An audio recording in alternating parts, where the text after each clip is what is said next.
Hey, Amie, Yeah, Juan. give me that beat. It's Baseball Shangri-La with Amie Cuevas and Juan Ramirez.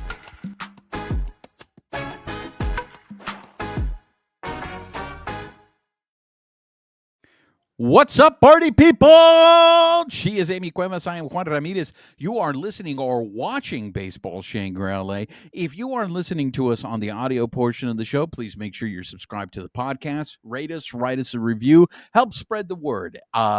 If you are watching us on YouTube, make sure you're subscribed to our YouTube channel. Hit that notification button.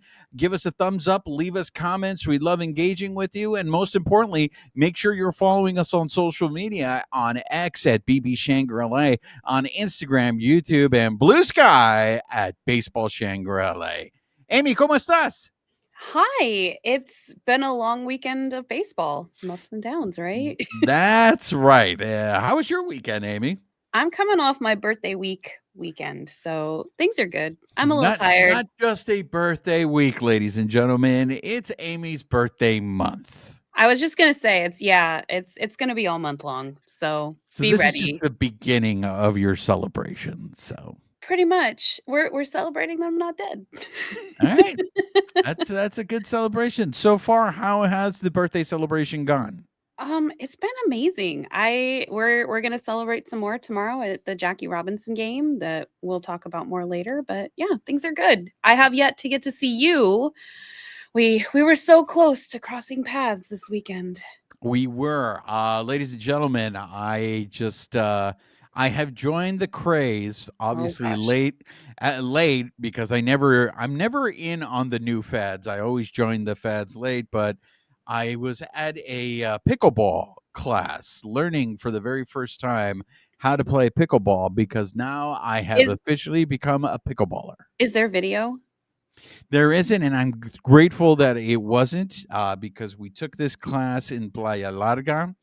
And so it was indoors in if anybody's familiar with the sports basement, like I'm only familiar with the one in Fountain Valley. I did not know the one in Playa Larga existed. And the one in Playa Larga is really nice. And they And have really cool events there too. I did not know that about this at Mhm. all. Well, that's because you need to hang out in my hood a little bit more. You need to come to my well, I don't know what we would call my duchy. My Pass the digi on the left hand side. You know what? And so maybe you can answer this for me because my wife asked me. She thought that the sports basement did that used to be a parking structure and then they converted it into the sports basement. It's been a lot of things. There was like it wasn't a Mervin's. I think there was a Sears over It's there. the So it's Mervins. Wow. no, Open, I think it was open, open. yeah. No, I think it was a Sears at one point. It's been a lot of things. They've actually shifted that whole lot in itself.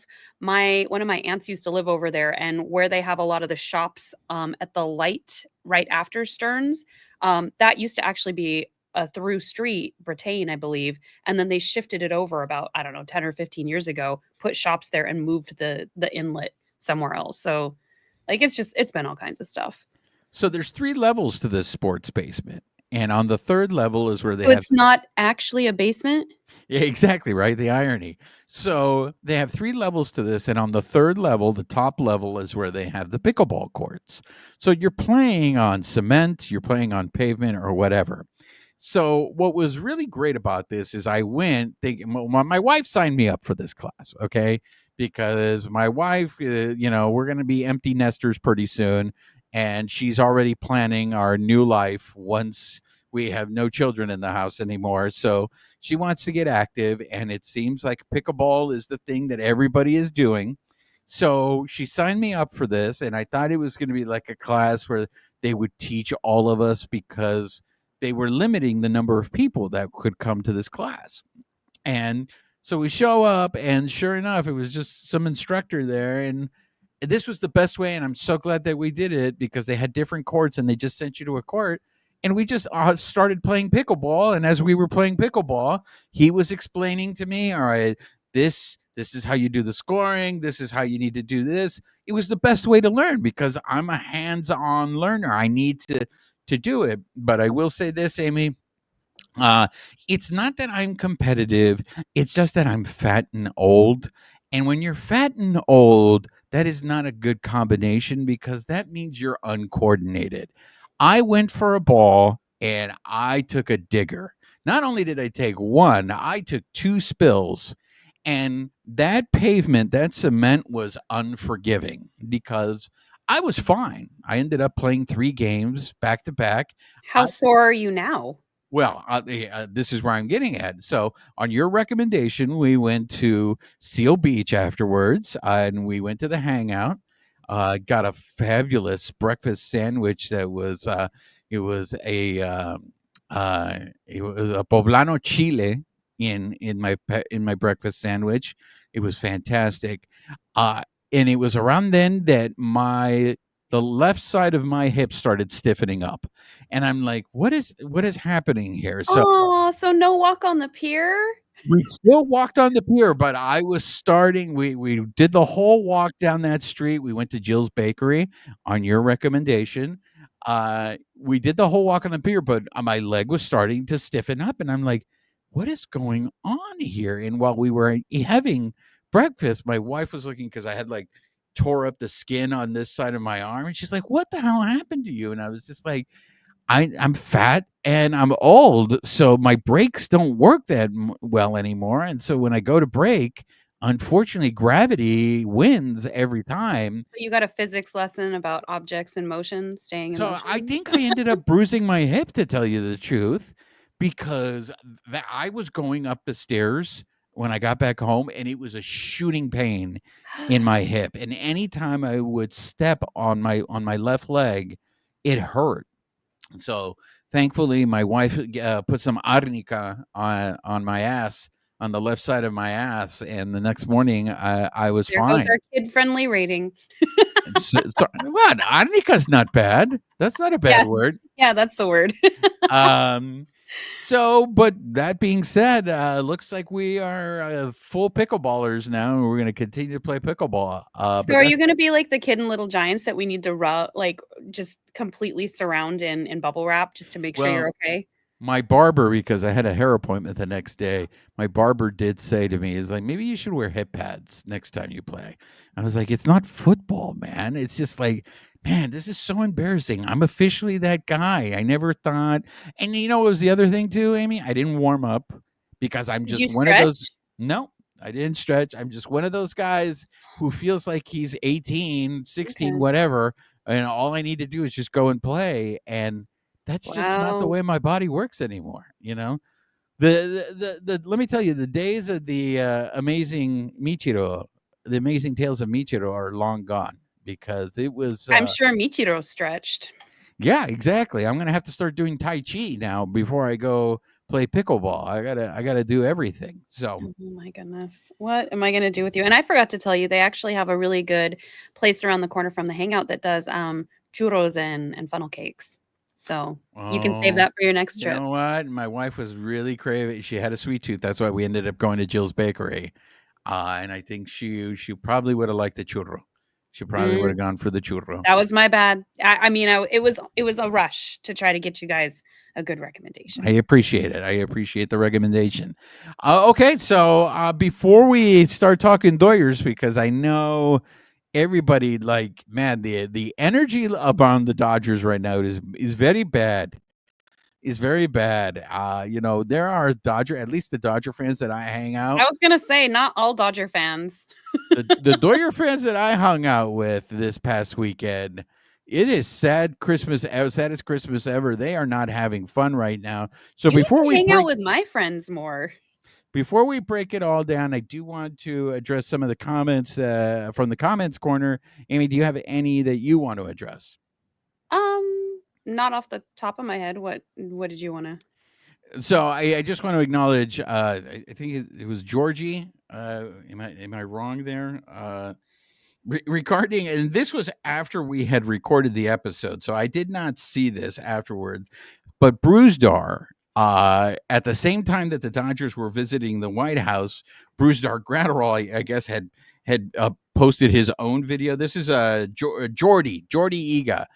Jordy had made the comment of, I don't know if you saw, but Bazooka posted something very funny on his Instagram, and it was at the exact same time that the rest of the team was at the White House. So I went to go look at it, and it was Bazooka in front of his house saying, "This is my brown house." Look, I don't know what that means. It's super vague, but I do find it interesting, Amie.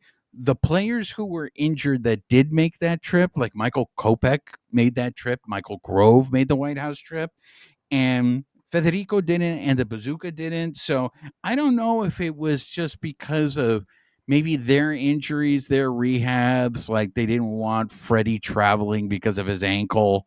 They didn't want him going across country flying. Bazooka, I don't know. I don't know where his brown house is. Maybe his brown house is in Arizona, and it was Freddie wasn't supposed to travel because they didn't want him on the plane with his ankle. They didn't. yeah. That's That what was I already figured. that was already established. So why certain players made the trip and others didn't, I have no clue. But the Bazooka one is, maybe it's just literally because I don't know. You guys read into it. You guys tell me what you think it is. But the Bazooka pointing out that his house was brown opposed to going to the White House, I guess, was the point of that video. But and then I want to thank Jose Ayala for agreeing that I am not selfish. So thank you, Jose. You're always a great supporter of the show. All right, that's it. Let's get into it. And a pleasant good evening to you wherever you may be. All right, Amie. So it was not a good week for the Doyers. You are the positive person on this show, so we don't want to start negative. So you paint the picture for me right now. You were at Dodger Stadium this weekend. You were around the team. What do you do you want to start with updates first before you give me your thoughts on what you saw? I'm just sitting here because our whole thing has gone out the window, so I'm just trying to follow what you're doing. I thought we were starting with updates, so yeah. All right, yes, let's start with update. updates then. Thank you. I can't read your mind, Juan. So as of today, it looks like Theo is sitting out with a stomach bug, but he will be available off the bench. That's courtesy of my fantasy baseball league because I forgot to set my team today because I am not great at it, but it did give us that little bit of information before we saw the flurry of messages on Twitter from the beat writers. So hopefully he's okay. And then Blake Snell, we did hear over the weekend that he was going to pick up a baseball for the first time this Monday. So we have found that he threw about 20 to 30 in that range today. So he's kind of getting back into it since he was placed on the IL on April 3rd. And then we will see Evan Phillips, Tony Gonsolin. They're going to be doing another rehab start in Oklahoma City on Tuesday. Kershaw goes on Wednesday.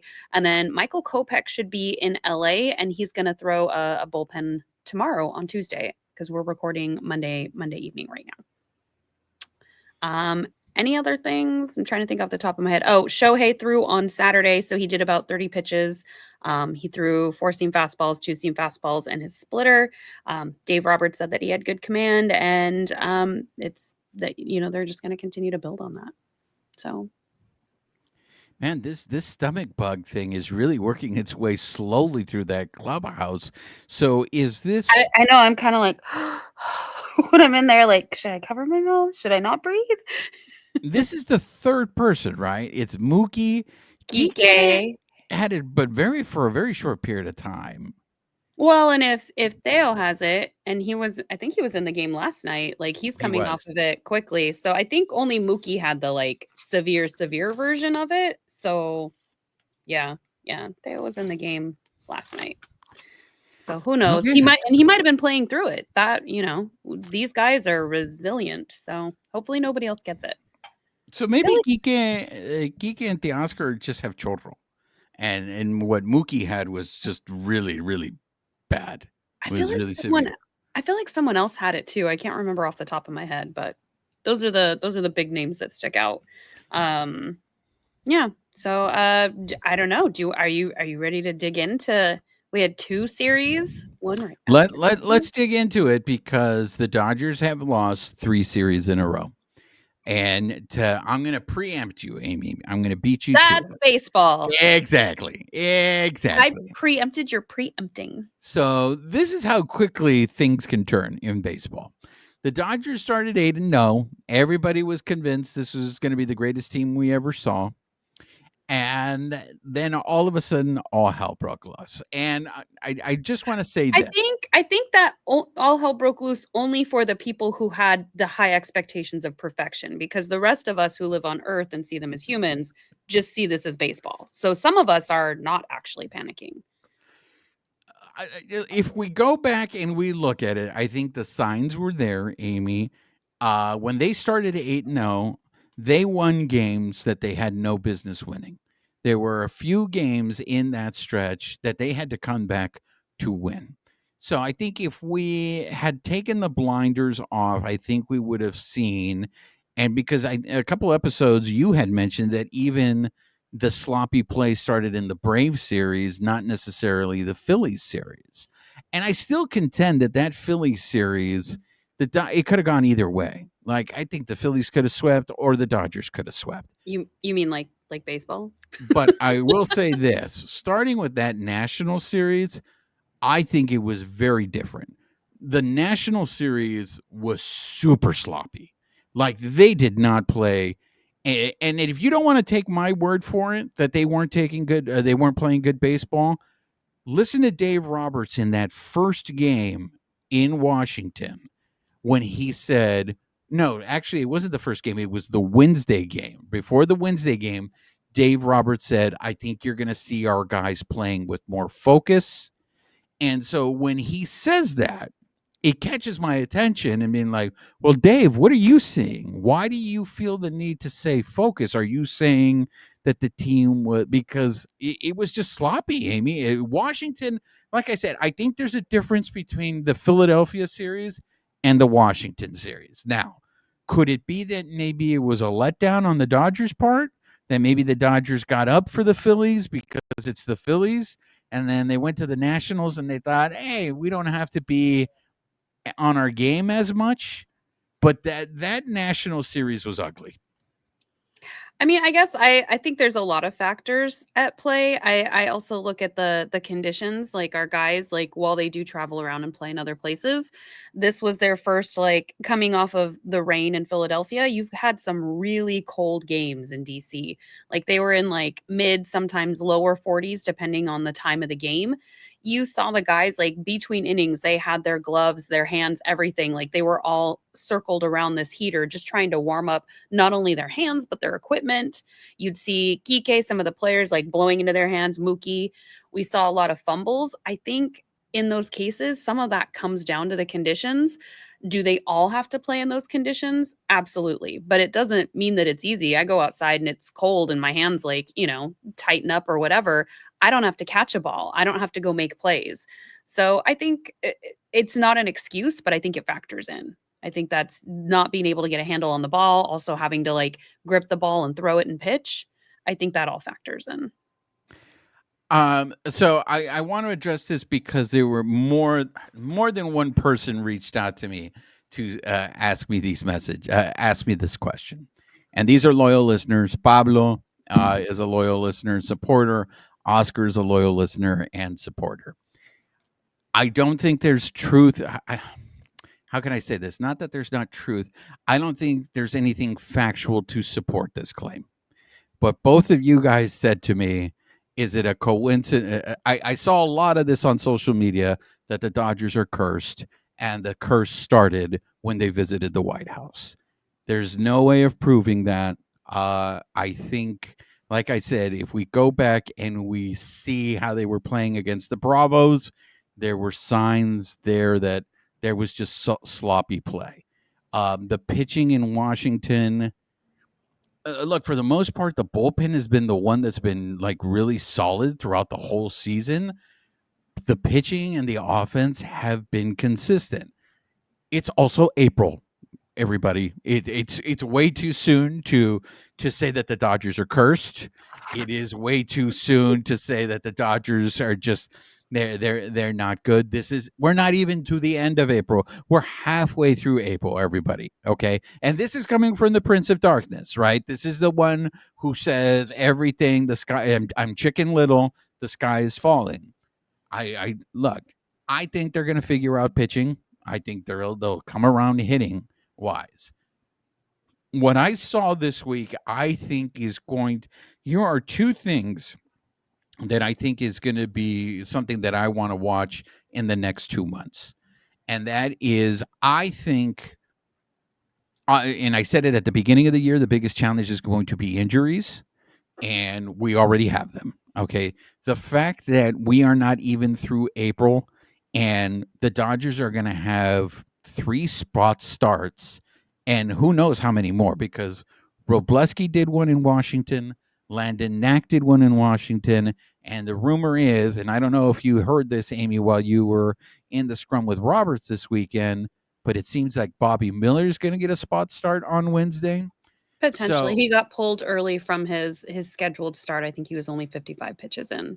So that is correct. So remember when we had spring training, we have so many pitchers and we don't even have enough spots for these pitchers, and we're less than a month into the season and we already have to use 3 spot starters. So the injuries, I think, is something that concerns me and something that we have to keep an eye on this whole season. you've also got we haven't had like a consistent start from anybody. So there's also two other factors at play. Like they're scoring a majority of their runs based off the home run ball. So again, small ball need to kind of move these guys around the bases versus relying so heavily on the long ball. But the other piece of that is they've had consistent big chunks of their lineup missing. You had Mookie Betts out. They're kind of shifting stuff around. You've got Freddie Freeman out. You've got Kike, who's been doing a great job at first base. You hear Eric Karros, a lot of the commentators talking about how well he's fit in there and how hard that position is. But you've got a lot of these key guys who are consistent parts of the rotation missing, and you're still trying to get everybody to gel while we're moving stuff around, handling whatever's going on in center field. And so there's not that cohesiveness yet. They haven't hit their stride. Yeah, and to your point about the offense, and basically, if they don't hit a home run, they don't score. Against the Cachorros this past weekend, they only scored 5 runs for the whole series. It's hard to win a series when you only score 5 runs. And here's a stat for you, Amie, because I know you like numbers. Mm-hmm. Since April 3rd, the Dodgers are 29th in runs scored. 29th, meaning there's only one team that's worse than them. And that's your guys' favorite whipping boys. You guys all love to make fun of Las Medias Blancas, the White Sox. The White Sox are 30th. So the Dodgers are only better than the White Sox during that stretch in April 3rd. Again, for me, the offense is it's gonna look, I see this every year. Come the summer, they're gonna go nuts. They're going to go on this ridiculous run because they do this every year. So then why are people worried? Like this is what I don't get. I think people are worried for a couple of things. One, the injuries, like I mentioned, and I think this is every year. Here's the second thing for me. And this is going to be, I think this is going to be the hardest part of Dave Roberts' job this year. And that is making sure that this team does not develop bad habits. And this may be karma. And I'm not talking about White House karma, people. I'm talking about when the Dodgers went out of their way with glee and really mock the Yankees for their defensive woes in the World Series. And we are seeing right now defensively the Dodgers. I mean, that Conforto play last night in Chicago, I know it may not look like an egregious error, but that ball should have been caught. And that's what I'm talking about, is getting bad habits right now, because not only do you have that, but you have certain players that you may say are playing out of position, or maybe are playing in positions that are not their natural positions.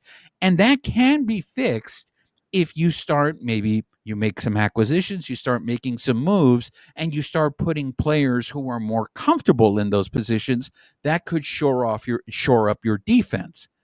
I think that's going to be Dave Roberts' hard job. You're coming off of winning a World Series, and early on in the season, you're going to start on their ass. You're going to start whipping them and being like, "Hey guys, when I hear him say you're not focused," and if he starts going up to him, "Hey guys, we got to start playing better defense. We can't We can't do this. We can't just show up and just assume. We got to put in the work. And we know those guys put in the work, Amie, because we've been there before the games and we see how many of them work with Dino Ebel. But for some reason, in this stretch right now, it is not translating on the field because you can't, if your offense is not, if you can only score runs by hitting home runs and you don't hit home runs, and maybe if your starting pitching is good, but then your bullpen is off, you can't have bad defense on top of that. You're hurting yourself. You're putting yourself behind the eight ball. So those are the two things that I'm concerned about is during this stretch, while the Dodgers figure this out and come out of it, are they going to start to develop bad habits? And then let's say come the postseason, a 5-0 happens to them like what happened with the Yankees. And that's because nobody got on their ass about, hey, defense, let's go. Go ahead. You're laughing at me. I'm wrong, You right? think that's no, you are entitled to think what you want. I you don't think that they're not having those conversations? Like these guys are so hard on themselves. Like it's not like they're like Conforto missed that catch and he's human. It's going to happen.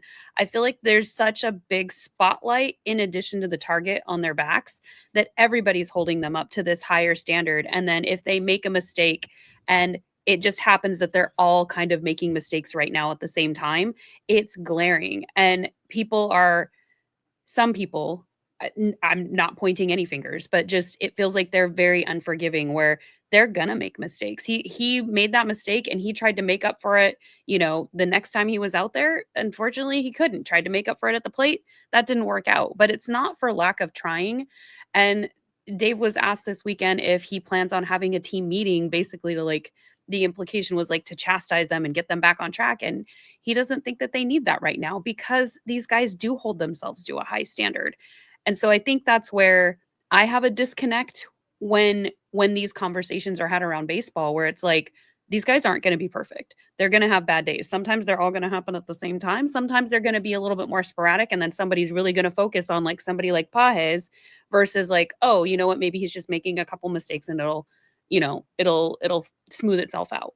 But I don't know. I just feel like everybody is a little bit unforgiving. And Dave got asked the question this weekend about would any other manager in the MLB be getting asked a lot of the questions that he gets asked right now?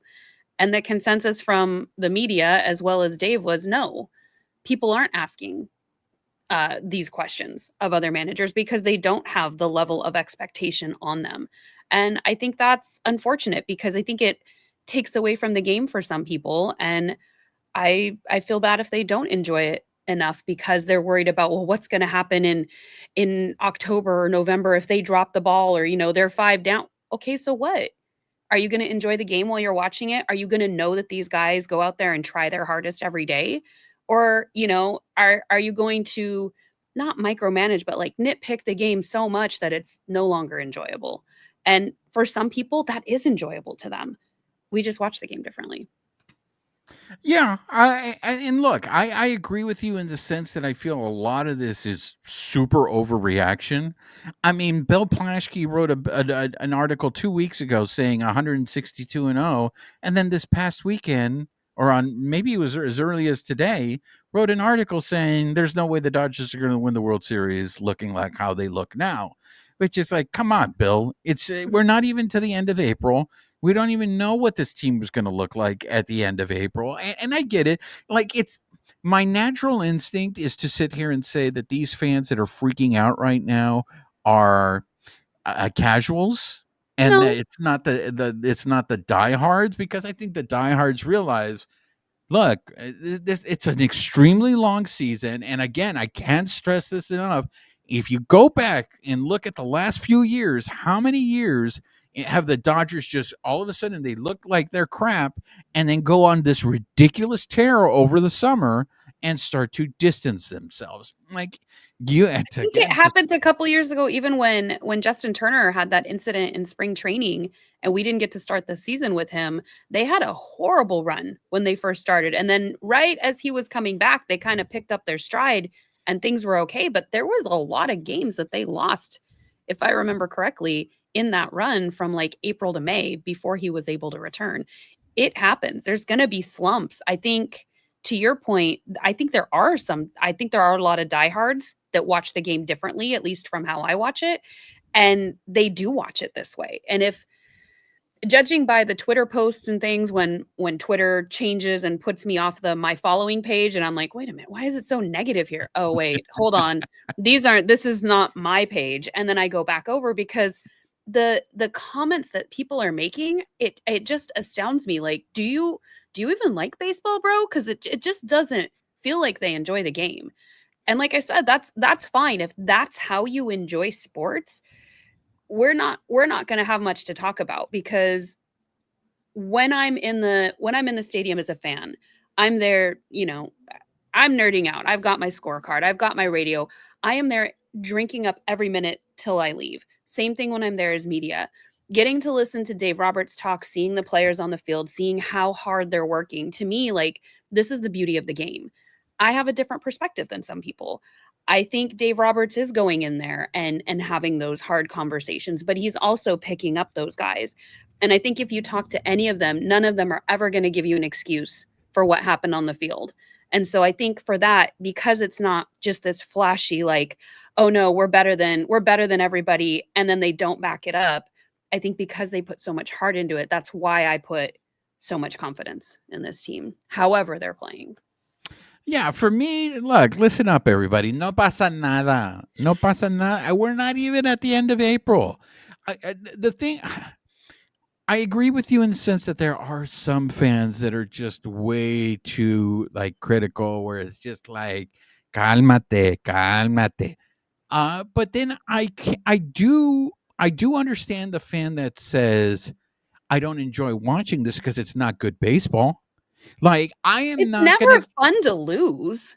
Well, not only that, look, I can understand you losing a series. Like I said, I was perfectly fine when they lost to the Phillies. That national series was ugly to me. And if I was a fan and I watched them, if it wasn't for the whipping boy that everybody wants to get rid of, Pajes making that amazing catch in center field, robbing a grand slam, the Doyers would have lost by 3 touchdowns on Saturday. And I know we're going to get into how that game ended on Saturday, but that to me is not good baseball. I don't enjoy watching a game like what we saw on Saturday. So But you do get to turn the TV off if you don't enjoy it, and then just tune in the next day. Like that, I feel like there's a misconception around baseball too, that if you're not worried, like if you're not panicking and chicken littling all over, that, oh, you like losing. And it's like, no, that's not the same thing. It's, you can understand that this team is going to go through ups and downs. Any team is going to go through ups and downs. And maybe, to your point that you've made in multiple past episodes, maybe because we are more regional and we're not quite as national, I don't know how much everybody is paying attention to other teams as well as just being hyper focused on their team. Does that play into it? But just because they're losing and people aren't ripping them to shreds, that doesn't mean that they enjoy losing. Like, I don't like watching a losing game. It's not fun, but it's also remembering that these guys are human and they're out there trying their hardest. I guess that's kind of some of the stuff that's been going on, at least what I'm seeing on social media. yeah, and I just want to be clear that there is a difference between bitching about something that's unreasonable and calling out bad baseball.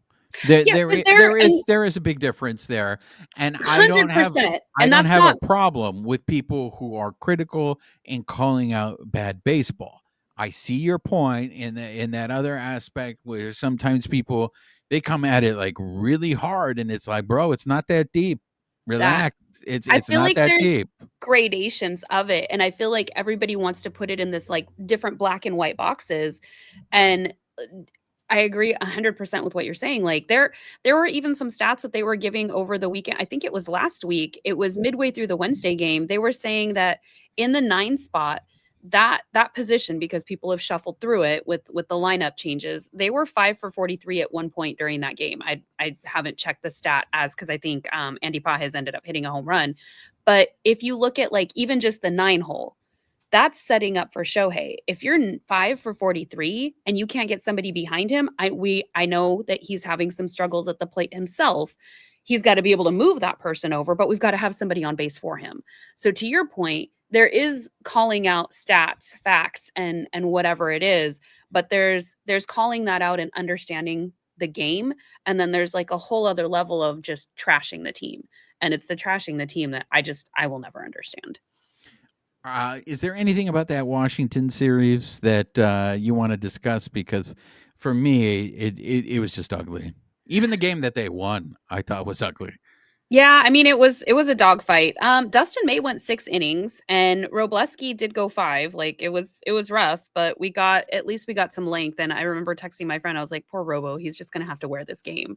Like you knew He they were got just hit gonna leave him hard, in. and I like Robleski, and I was expecting like a really good start from Robleski, but he got hit hard.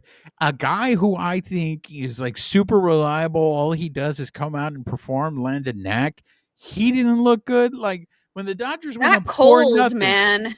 When the Dodgers went up 4-0 in that first inning, I thought, all right, this is gonna be a good. And then for him to just give it right back up in the bottom of the first, I was just like, what's going on with Landon Knack? Landon Knack is usually, solid and reliable. And I like to me, that's where like I try to put myself in their shoes. Like when I see these guys, they've got gaiters on, they're like warming their hands. And I'm just like, I think it was like 60 at one point, and I was out and my hands were cold. And I'm like, they're 20 degrees colder and playing in this. Like, I don't know how they do it. You obviously can't like really play in gloves. So it's just like, how are you in 40-degree weather, like actively playing a game? Um, James Wood, gotta give that guy credit. Like, dude was a beast. Like, he hit 3 The home runs. actor? Not James Woods. James Oh, excuse me. the player who sometimes hit leadoff, sometimes hit second, but I mean, he had 3 home runs in the series plus a bunch of base hits. 2 run home runs in the same game. Like, he definitely capitalized on our pitching, but I mean, a little bright spot, Andy Pages hit his first home run. So, Yeah, not only his first, but his second. So back-to-back games. did Andy Pages buy himself more time? And I swear, I got to stay off of social media because Oh, I no. keep seeing this. The Dodgers should trade for Luis Robert, and it's just like, has anybody looked at Luis Roberts' numbers?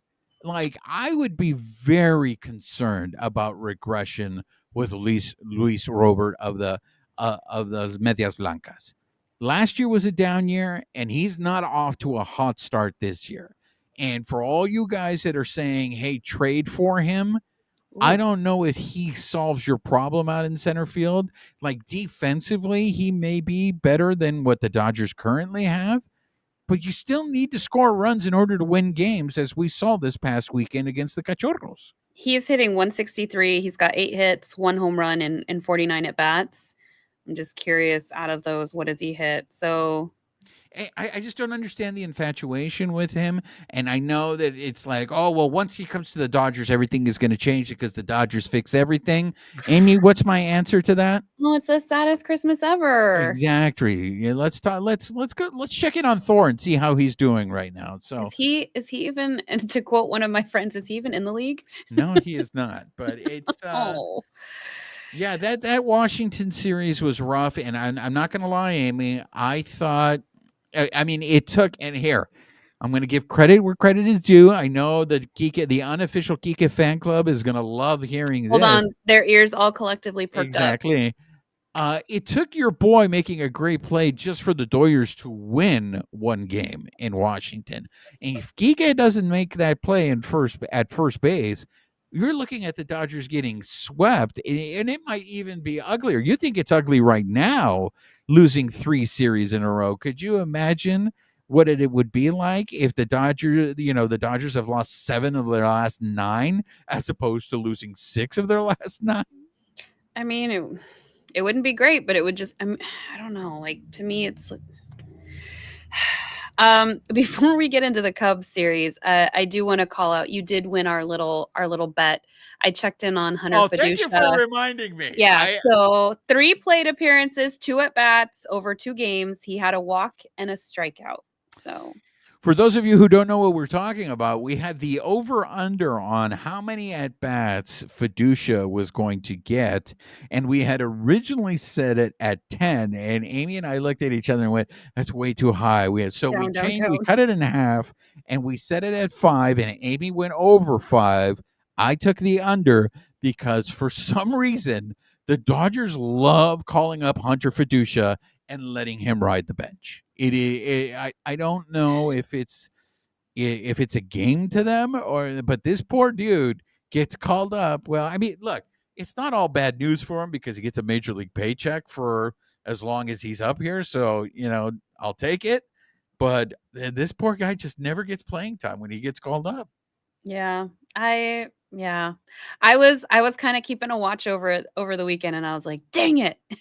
I totally forgot about it. And when I looked it up, Amie, when on Friday when Federico came back, I was Uh, like, oh, let me see what Hunter Fiducia did. Now, what was a really interesting question is we didn't factor in this when we made this wager was what do we consider an official at bat? Because you said 3 plate appearances, and see, I only counted the 2 and that's because what I was gonna ask, because technically, I mean, are we going plate appearances? Are we going at bats? I think technically you said at bats, so I was gonna give you that even if he had gone over. But lucky for me, I won either way. So there's no way for us to argue that one. So yeah, so yeah, poor Hunter Fiducia. I mean, but like you said, at least he got to come up. He gets to be around all those guys, pick their brains. Like, yeah, and then the and then Cubs so series I'm not happened. gonna lie, Amy. I really thought now and let's make sure we acknowledge this. I thought them going back home that we would see a different team.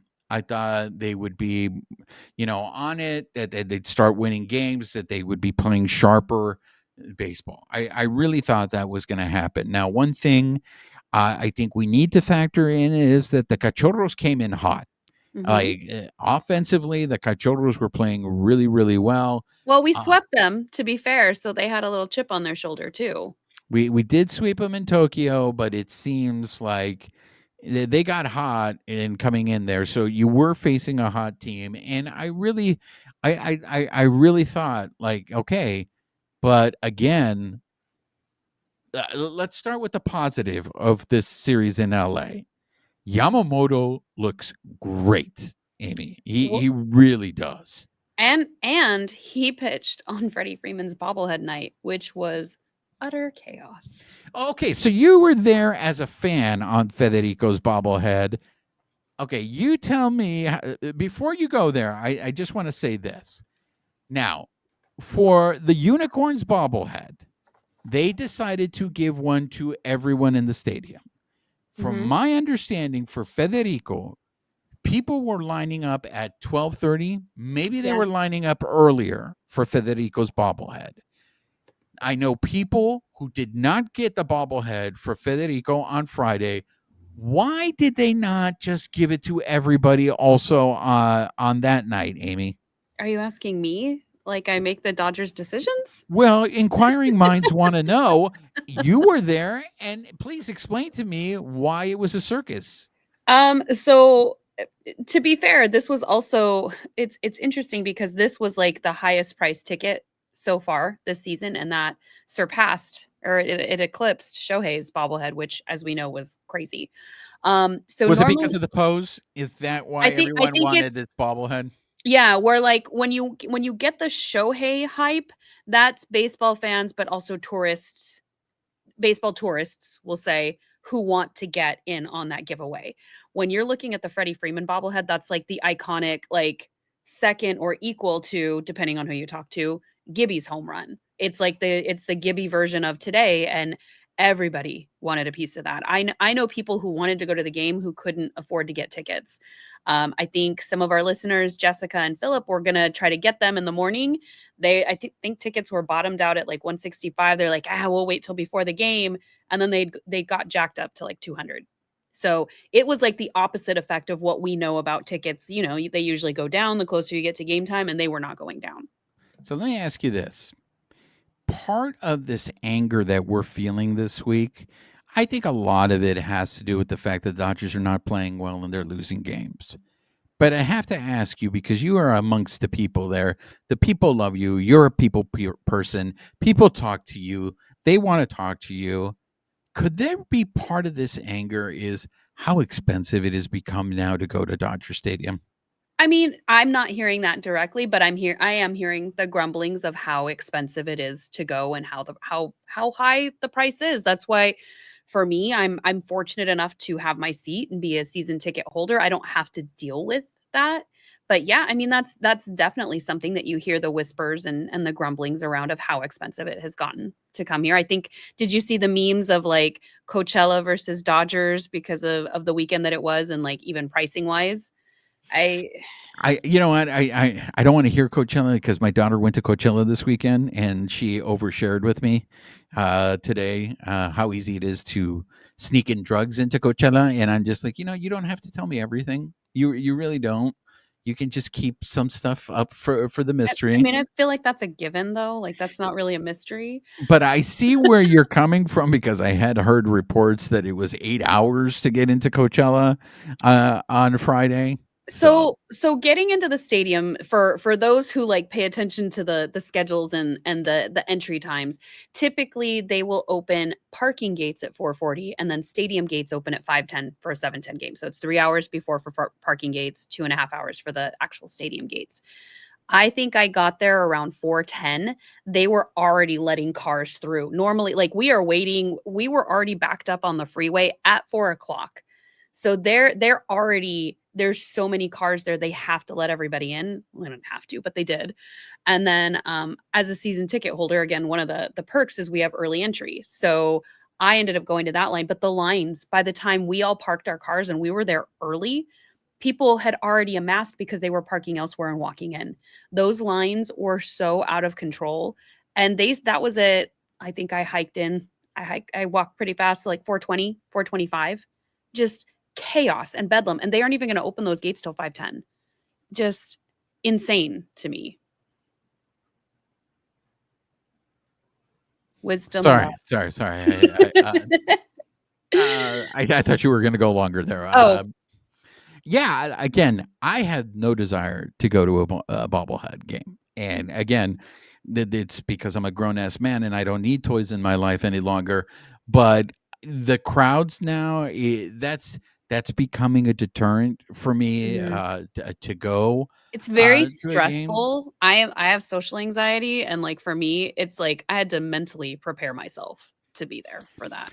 And I know for some people, this is a non-issue. They don't care. They're They can. socializing in Exactly, they line. love it, they love being around in the crowds, and it's all for it, but I guess I'm starting to come around because I love going to a game, I love going to a baseball game, uh, so when I feel like I'm coming around and I'm understanding those people that say to me, "Oh, nah, I'll just watch it on TV," and I was just like, honestly, to tell you the truth, I think I'm more excited to go to Cosm to watch a game than an actual Dodger Stadium. Are you familiar with Cosm? Yeah, my friend was Like, looking at tickets last year. I know Cosm is going to go through the roof because it's become so Hasn't it popular. already? I feel like it I already haven't has. looked. I had not looked at ticket prices to Cosm since last year. And when last year, I think for a game, it was like $22, and he was just like, you know what, it looks really impressive and stuff like that. And then I saw how for the Tokyo games how it looked. I'm like, oh, it looks like that would be fun to go ahead and do that. So I'm sure as the season progresses, it's going to get even more nuts. They're going to raise the ticket prices, but hey, we live in a capitalistic country, so there's no point in complaining about it. This is the system, so we just have to deal with it. I feel like it's that like that's just gonna be the given as we go forward because anything that can take the overflow of Dodger Stadium because not maybe people have reasons that they don't wanna go, like you said, "I don't wanna be around that many people. I don't wanna have to get there that early because I mean, I'm getting to the games, like, not on media days, but, like, at least 3 hours early, like, and leaving before that to be able to drive there. So it's for all the people who can't afford it or don't want to I don't wanna spend that much money on a ticket. For you, it wouldn't have made sense to go on Friday to spend that much money and you don't care about the bobblehead. I I mean, when you said 160, I have to admit, Amy, I'm floored. I am and that was the so cheapest shocked. ticket. $160 for a regular season game. Well, and that's the I got cheapest. That's the cheapest one. So you're like nosebleeds probably. I got playoff tickets last year for the NLCS for less than that. Oh, well, you also had my ticket. So I think I gave you my No, face. for I the gave you my NLCS. face value. Oh, For the that was for the DS. NLCS, Okay. yes. For the NLCS, when my daughter and I were sitting out in the Oh, that's right. field level, left field by the foul pole, over by the bullpen, those tickets were less. Well, I got 2 tickets, but still, it was less than for a bobblehead. So that like I said, I I understand going out there and enjoying it. I really do. But I also sense the frustration of a fan who really loves going to games, but now has been priced out of going to games. And I do feel bad for that. And I can understand why there is frustration that will channel itself into anger because they can't go to something that they loved going to. Let me just let me give it to you this way. There was I forgot who told me, but someone reached out to me. $4 tickets. Now I don't know where these were. An Angels game? It might have been. No, no, because the Angels are actually playing pretty good. I don't think it was the Angels. I forget where it was. If I think about it, but he told me, a friend of mine sent it to me and said $4 tickets. Oh, Colorado. That's what it was. Well, yeah. Alonzo, the host of Baseball Isn't Boring, West Coast West Bias, Coast. was in Colorado to see the Rockies, and he got great seats behind home plate, not for $4. But he got those tickets for a reasonable price. And so behind home plate, he paid But $50. Juan, it's the Rockies. $50. It's the Rockies. No, I know. I know. I know that I know there's a difference, but he told me he saw a deal to go see a Rockies game for $4 tickets. And I get it. It's the Rockies. They're basically breaking into your car and leaving you tickets to go to the game. I get that. But there was a time, I mean, we have to go way back, but there was a time where a family could go to Dodger Stadium for a reasonable price. I don't think we're there anymore. Oh I gosh, I no. Even if you're talking just food, snacks, and Yeah. drinks, and then if you buy them anything from this, like I don't know how families afford to go right Yeah. now. I go because I've already essentially prepaid my tickets, but I think I sent you a picture. I had my Jersey Mike's, I had my Yeah. water, like I went low budget and it's still the gas to get in and all that other stuff. It's unfortunate. I think a lot of people, even with the Freddie thing, like for me, I'm kind of getting to that point where I don't need another bobblehead, but it was the nostalgia. It was everything in that moment. It was being there at that game. It was being there with, some of our listeners and friends were there and getting to see them after and celebrate. So it kind of encapsulates all that. So some people are willing to pay for that. But I think to your point, like if it was 160 and I didn't have my season ticket, I would not be going to that game. Like I don't but I'm sure even the third party sites, aside from like something like a bobblehead night, I'm sure those tickets have seen a skyrocketing of prices. Yeah, again, if it's important to you, you're going to pay whatever you want to pay, to go. So I am, just because I do sense what you're saying. I do sense it's coming off as anger, but I don't know if it is anger. I think it's really just frustration, I, uh, of what's happening here, because I do feel like baseball was the last sport that you could take a family to that's affordable. And a lot of it has to do because of the number of home games in baseball are more than in any other sport. So there's more opportunities to go ahead and see it. So it's well, and interesting. we all have our gripes. Like for me, my frustration comes from the fact that I feel like there are more casuals there. So like when I'm trying to watch a game, I'm literally doing this the whole time, like wiggling around, like just trying to see around people because people are constantly up and down, out of their seat, on the stairs, standing in front of everybody, taking pictures of the game where it's like, go to your seat and do that. Like the game is like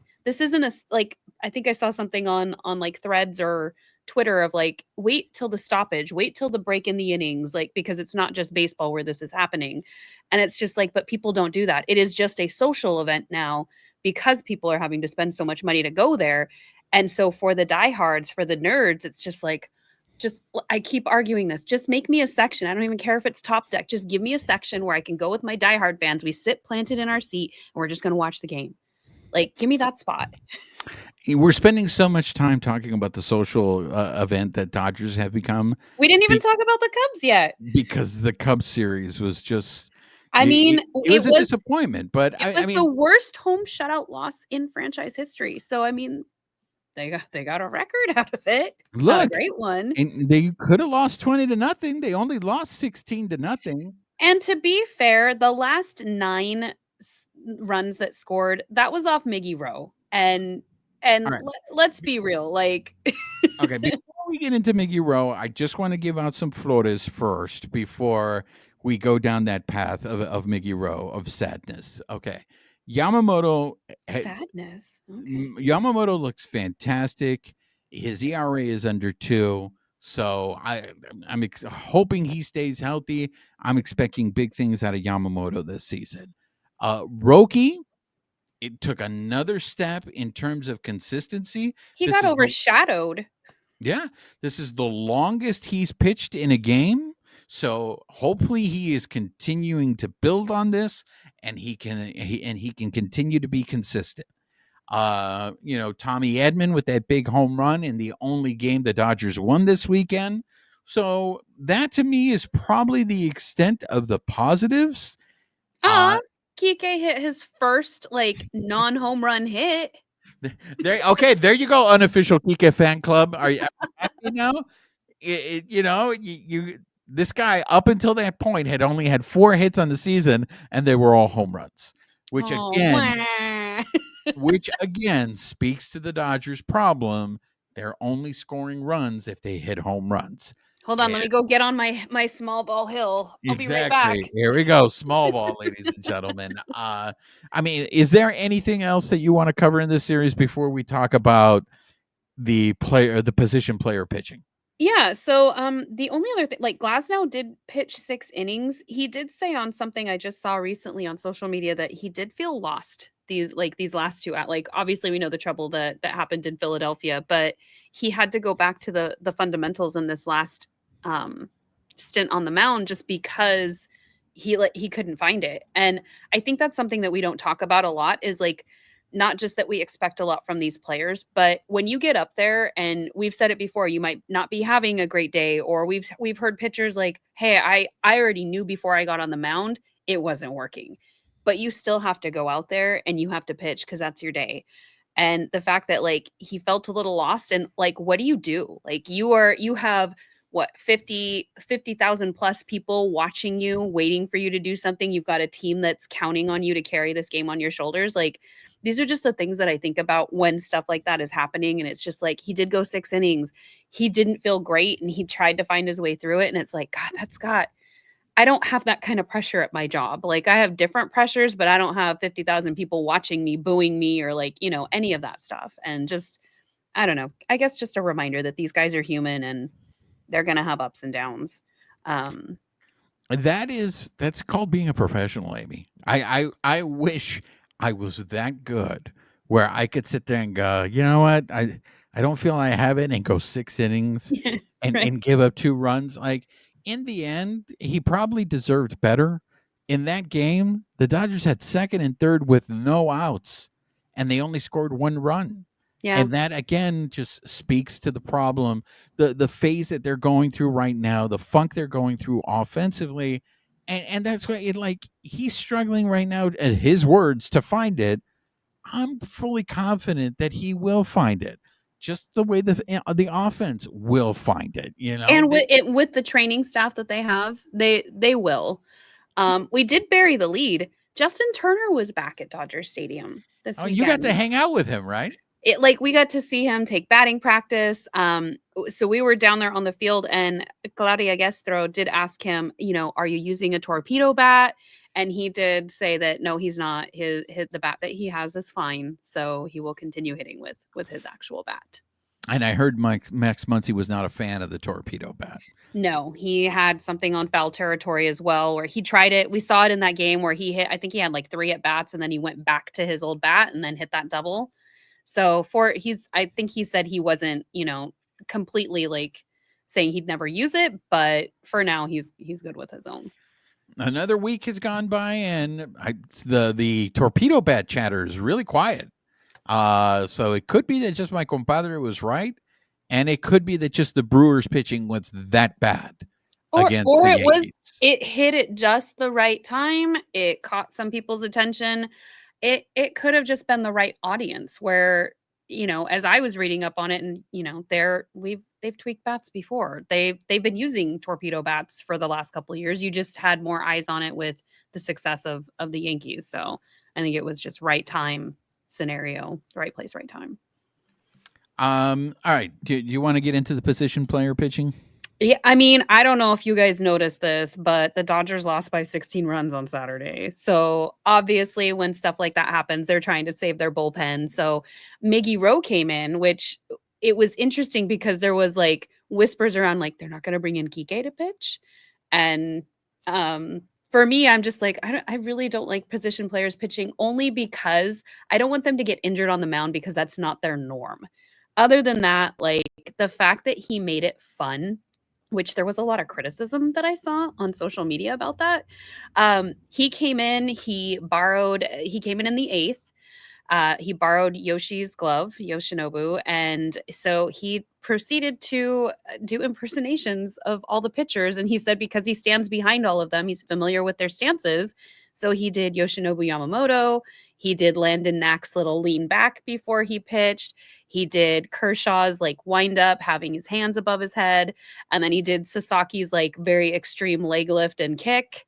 So it was just, I'm not going to say you're not going to come back. Maybe, who knows, there might be a chance, but odds are they're not going to score 17 runs. So you might as well make it fun. You could see the other players smiling and laughing. Like it was a crappy way to end a game, but to see everybody kind of smiling, at least, it took the edge off a little bit. Wisdom lost again. I see both sides of this, Amie. I do. I do see you're trying to make the best out of a horrible situation. Let's try to, put some humor to try to alleviate the pain.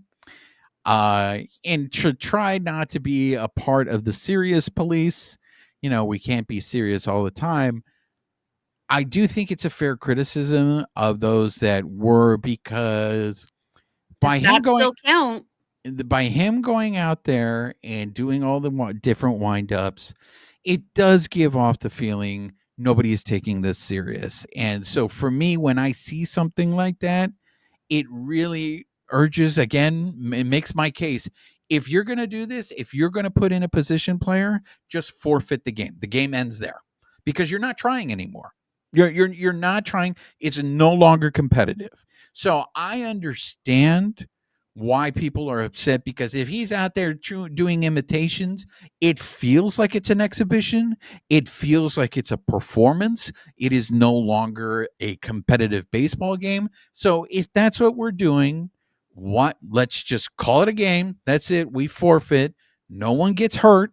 No one, goofing around gets hurt. Arguing this for years. I started a thesis on it. To me, it's ridiculous. When you've hit a point of no return, you should be able to forfeit a game. Obviously, if it's a reasonable comeback. Because there's also been those years where the Dodgers were like down 5 and then they gave up and brought in a position player, down 6 or something like that. And it's like, okay, it's only like the 5th or 6th inning. Like, it's manageable. Like, let's not give up quite yet. And I think this new rule now of when you can bring in a position player, I don't think changes anything for me. It still feels like, or maybe it was just the fact that he was out there turning it into a comedy routine that rubbed people the wrong way.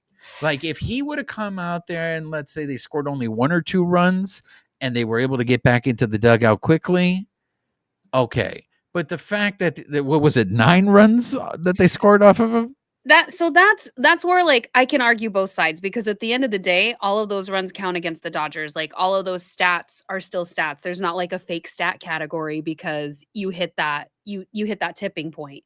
So I understand that. Like that I'm not making light of because that is like when it's 9 runs, I think at one point he kind of stopped doing some of the more Yeah, over dramatic stances exactly. when a lot of more of the runs came in. He kind of did the Yamamoto one, but that was at least manageable for whatever he was doing. I think once it started to get really out of hand, he reined it in. But initially, like that first inning, I think it was only like 10 pitches he needed to retire the side after he came in. So I don't know. I can see both sides of it. I think it added levity. Like it was already out of hand. You could feel the energy in the crowd. Like it was not a good place to be at Dodger Stadium. But the fact that let's see, I'm just double checking my numbers here. He in the 8th, yeah, it only took him 10 pitches.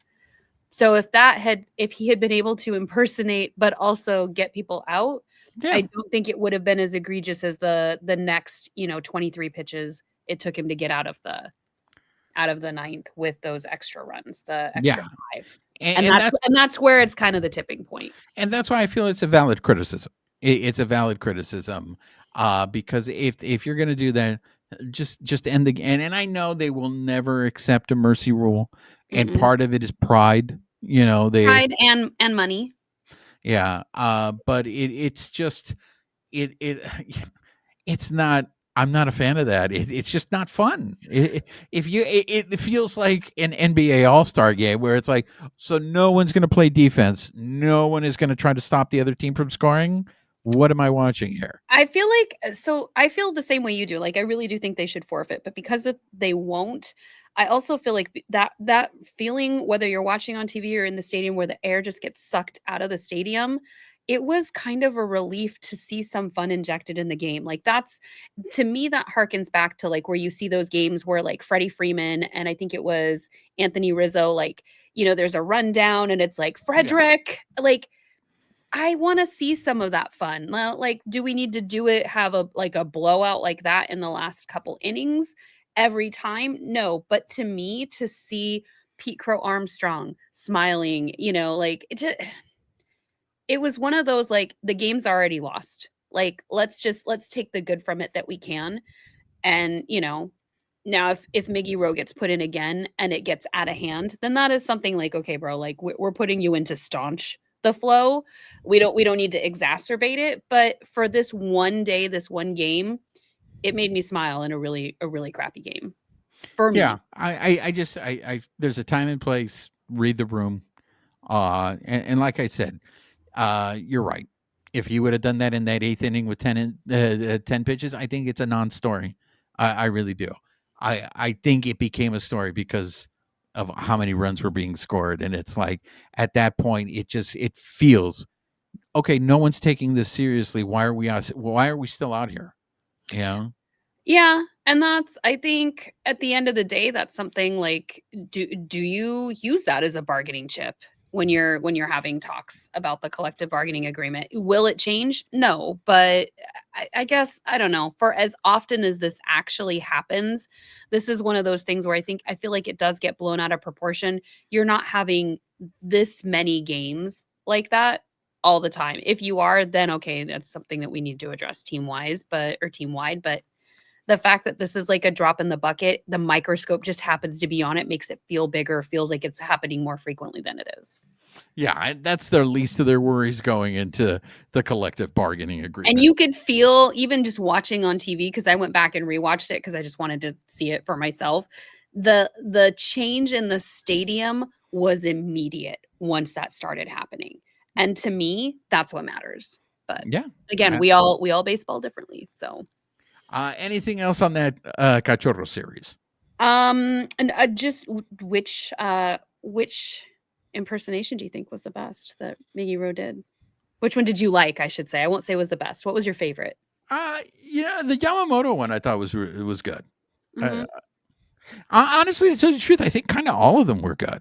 Like, I Uh, knew the minute he did Landon Knack, I was like, "Oh." yeah, I think a lot. I mean, like I said, it's a great routine to see before a game starts. A Yeah. little fun little social video of him doing impressions.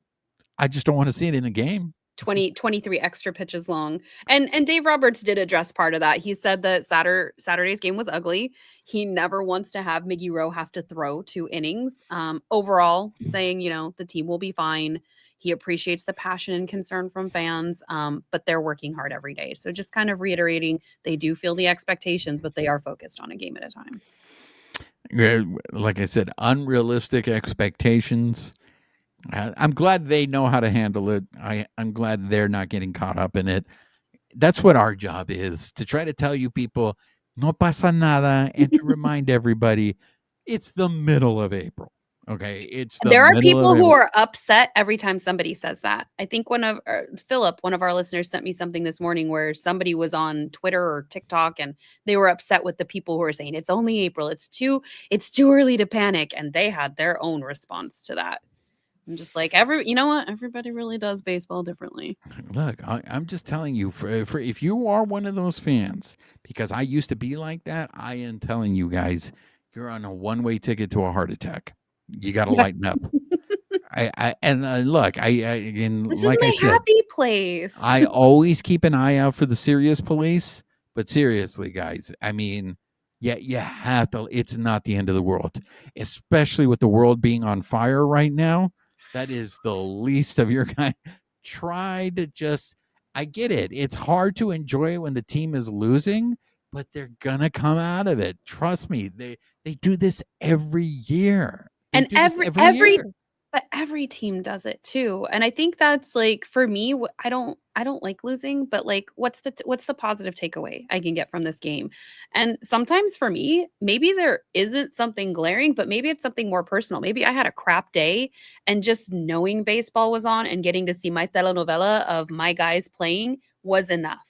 Maybe that was enough to even just get me through the day, and that's my positive. Again, we all baseball differently, but I think to your point, like get a blood pressure machine or something, because this is my happy place because the world is on fire. Like this is where I go to get my joy because it is really hard to live in this world right now. Yeah, no pasa nada. No pasa. Again, let me just remind everybody: every Major League Baseball team, for the most part, wins 60 games and loses at least 60 games. Okay, so this is part of the 60 that they're going to lose, and it's about the rest of it. They're gonna be fine. They really are. I like Amie, that you put your calming voice on. Thank you for exactly. that. The soothing tones, ladies and Mm. gentlemen. The musical stylings. Hello. Of Juan Ramirez. Um, let's get an update here on the Will Smith auction results of the final out baseball in the World Series. Yeah, so that ball actually sold. How much do you I think I sent this to you. How much did you think it was gonna go for? Since I know Well, you did it? know Did it? I'm going to cheat here because I thought you told me. I did tell you, but how much before you got that? How much did you think like I were you- honestly didn't have a number. I really? really I like I didn't think it would get to a million. I really Oh, see, I did. This is where I'm overly optimistic because I was like, it's got to at least hit 1 million. well I don't. Were you the one who told me that they picked the wrong week to auction it off? Yeah, I think so. I think that was last week on our show. Yeah, they picked the Like, wrong week to auction it off. That if we didn't that have was the our post episode conversation last if week. we did not have the drama that was going on with the White House visit, there might have been more people that might have been able to wager on it. But I guess the thing is, it's a World Series, and there's always a World Series every year. I can understand why individual achievements of players, like why those balls go for more money because it is so rare. So I really didn't have a number, but I didn't think it would get to a million. With my my imaginary budget, I would totally have paid 1 million for that ball. I don't have $1 1 million. million. Hmm. But it did end up going for 414,000, and all proceeds will be donated to the fire relief fund. So 414. And again, good for Will Smith. You know, he has his paycheck. He's doing his part to try to get money to the people who need it, especially those people in Altadena, that have lost their homes and right now are trying to rebuild. I can't imagine how traumatic it must be to lose your home. So any help that they can get, as someone said to me, you look at it as a blessing and just Mhm. accept it. You Yes. accept it and you move on. Yes. So yeah, Uh, we we also I think we you're can close the book on that one. yes, the book is closed on that one. You are wearing a very interesting shirt, Amy. I am. I'm wearing my baseballism Jackie Robinson 42. I think it's supposed to be on the Constitution, which I think is ironic. Um, Wow. yeah, for this time and place that we're Are you in. serious? It's the Constitution of the United States in there, Yeah. in between the Uh-huh. 42? Yeah, don't make me look down. I'm trying to. I love that you are subtle as opposed to me. That is the difference between you and I, huh? You're subtle with your messaging while I am just so overt. Well, I didn't make this shirt though. I bought this several years ago. So this is a 4-year-old shirt. But let me say, I do taste the irony and it tastes delicious. I will add that. Yeah. Savory or sweet? Yeah. I'm more sweet, Oh yeah.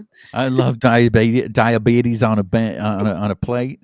Um, I've got some more of those savory tones, so. but at So the time we are recording, it's Monday, April 14th. They're starting a series tonight against the Rockies of Colorado, but tomorrow, Tuesday, April 15th, is Jackie Robinson Day, not only at this Dodger is Stadium. Jackie Robinson Eve. Yeah, that's right. This is Jackie Robinson Eve, but tomorrow will be Jackie Robinson Day, not only at Dodger Stadium, but across all of Major League Baseball. Amy, what do you have for us? So the game will be at 7:10 at Dodger Stadium. If you are attending, they are giving away a Jackie Robinson jersey.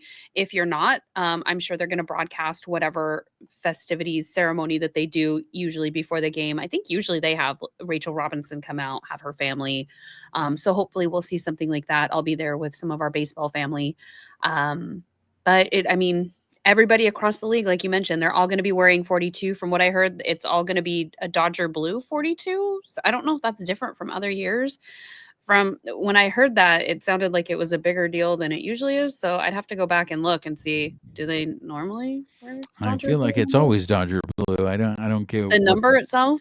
yeah, I don't get what it means what I don't that know. That's means. why I was like, I'm gonna have to go back and look. Were numbers just whatever the team jersey color numbers were? I don't know. So overheard, take that with a grain of salt, but everybody will at least have a 42. So much attributed to the quote, obviously, of, hey, maybe one day we'll all be wearing 42.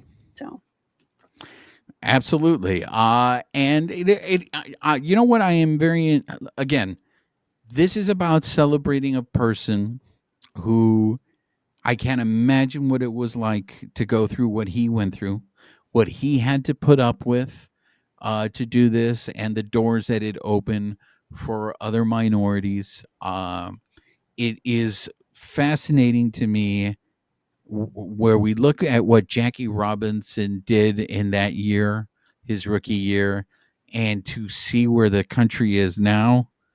Yeah, and it would be fascinating just to see if Jackie Robinson was alive today, what he would think about what was going on because too many times, especially with all the drama that the Dodgers went through last week, so many people were speaking on behalf of Jackie Robinson. It would have been really nice to have Jackie Robinson to tell us what he really thought about this whole situation. What I am most intrigued about, I know all of Major League Baseball will be celebrating him and being able to explain to a younger generation who are not familiar with Jackie Robinson why this day is important. I am very curious to see how fans react to what the Dodgers do tomorrow. I'm very curious to see also how fans react to all of Major League Baseball. Because let's there's already the controversy, and I think one thing that at least I'm trying to remember is we just have to respect how everybody feels about this. There are some people who have decided not to go to the stadium, don't want to support that, and I completely respect that. Me and my best friend take a different stance of like, we are going to go because we want to make sure that they know that people, minorities like us, still are going so that they don't cancel things like this of like, no, he deserves to be celebrated. We will be there to celebrate him. So everybody has their own personal reasons for this. So I hope that, I can hope in one hand, right, and whatever in the other. But I just hope that everybody respects everybody else's personal reasons for how they decide to approach this. I honestly, Amy, I think it's tough. I really do think it's tough. It's not an easy decision whichever way you go at all. Because I think you bring up a very valid point in the sense that, okay, if you don't go, does that mean then they no longer will do this because they're like, well, nobody supports it? And then the thing is if you do go and you want to send a message to the Dodgers, it's going to look really odd, right? Because you're honoring Jackie Robinson. What are you going to do? Boo that they're honoring Jackie Robinson? You may be booing what the Dodgers are doing, but it's going to come off as you're booing Jackie Robinson. So I just feel like it's a really, really tough situation where how can you celebrate Jackie Robinson and what he stands for, but at the same time, if you are one of those fans that is disappointed by the Dodgers' lack of saying anything about trying to erase the legacy of Jackie Robinson, how do you express that without being disrespectful to Jackie Robinson? I don't know the answer to that question. And there is no right answer, and there's no feel good answer either, because even as me and my best friend were discussing this, like we're not going like, this is like the best thing ever. We're just going to celebrate Jackie Robinson. We discuss, like, it is with heavy hearts that we're making this decision. Like, we have our own personal reason. I have my own personal reasons. For me, I have decided to go, but I understand what some of these fans are weighing with who don't want to go, who do want to send a message. To me, I think sometimes it comes down to the organization's going to make money no matter what. So I want to go and stand and show that I am there to support Jackie Robinson. There are other people where that is anathema to them. And like I said, I respect that. Don't go. You have to do whatever makes sense to your heart and to your conscience. And there's no wrong answer. And multiple things can be true at the same time. And it's a bummer. It really is a bummer that we're 'Cause it having this should be a conversation. celebration. Exactly. It's a bummer that we're having this this conversation when it should be about talking about what Jackie Robinson did, everything he overcame, and how he paved the way for some of the best baseball players we've ever seen in the history of this sport. Because without Jackie Robinson, you don't have Willie Mays. Without Jackie Robinson, you don't have Roberto Clemente. You just don't have all these other players that have made this sport great, and that's the conversation we should be having. And what's sad is you mentioned it. It's money. That's unfortunately, I mean, we live in a capitalistic society, and that's what usually gets most people's attention because there have been many articles already written taking the organization to task on this. And I don't think it phases the organization at all because, correct me if I'm wrong, they have yet to make a statement standing up for Jackie Robinson and what happened to him with the military page from the defense. Well, and I think that's why this is just a personal decision for everybody. The one positive that I hope comes from it is the dialogue. I hope that this does have people talking about this more, the impact that he made, and how do we carry that positive impact forward, because he did go through hell to and he wasn't the only one. I know Negro Leagues, all that other stuff. There were so many other implications, but he is the face of that. And so I hope that that creates more dialogue, more positive change in a ripple effect, because it is a bummer, and it shouldn't be. It should be a celebration of what he accomplished. That's why I'm very curious to see how, if any, how the fans react, if any, tomorrow. But again, it is We try to remind ourselves this should be more about Jackie Robinson and celebrating him. And I think in part of that celebration, it also becomes about, are you really about it? You know, are you about living that life and supporting?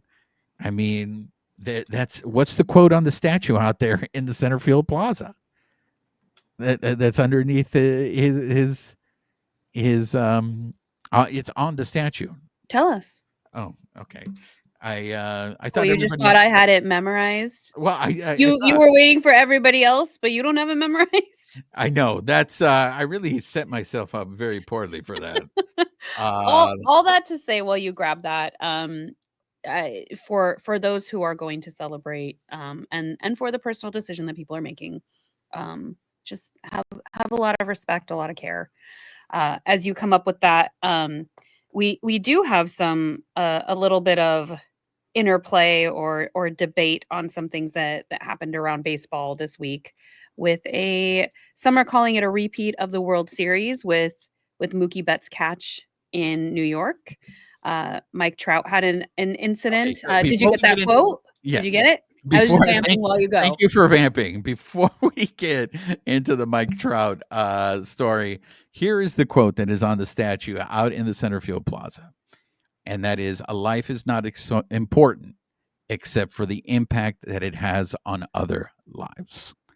Uh, So I'm going tomorrow to impact other lives. Very good. We appreciate it. All right. Now let's segue into Mike Trout. Yeah, so fan interference, not fan interference. I know I sent you some clips, some articles. What was your initial thought on Mike Trout's little incident this past weekend in a game? Okay. To be fair, I saw people's reaction Before you. before I saw the actual video. Okay. So immediately when people were reacting to how, they were so offended by this play and that this was exactly what happened to Mookie, I was like, "Oh, wow." So then when I looked at the video, my initial thought was, this is not exactly what happened to Mookie. Which is what you Because messaged me. because when you look at the Mookie play, the ball was in the field with the Mookie play, and you had two people involved here.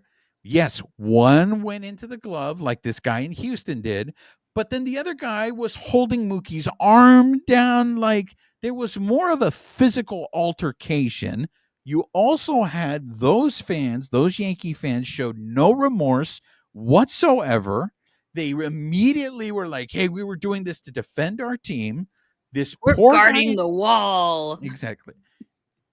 I will say this: it was interference. How that play was not called interference, I'm a little baffled. But immediately, this guy in Houston knew he messed up because he tried to put the ball back. He tried putting the ball back. What I did find very interesting was that they didn't kick him out. They They relocated him. Mhm. So here's everything you said. That was the range of emotions I kind of went through. Like after I saw it, I was like, well, you didn't have two people holding it. Now the guy did grab his glove and did take it out. So there was that effect. To me, it wasn't just a simple like, oh, I put my glove over your glove and I happened to catch it. The guy did grab it out of his glove. And that's why it's interference to me. And that's why I'm baffled as to why it was not called So, interference. first base umpire Alan Porter told Mike Trout that once he leaps into the stands, it is no longer fan interference. So as soon as it was explained to him, as soon as your glove hits the stands, it's free game, and they can also rule it a dead ball.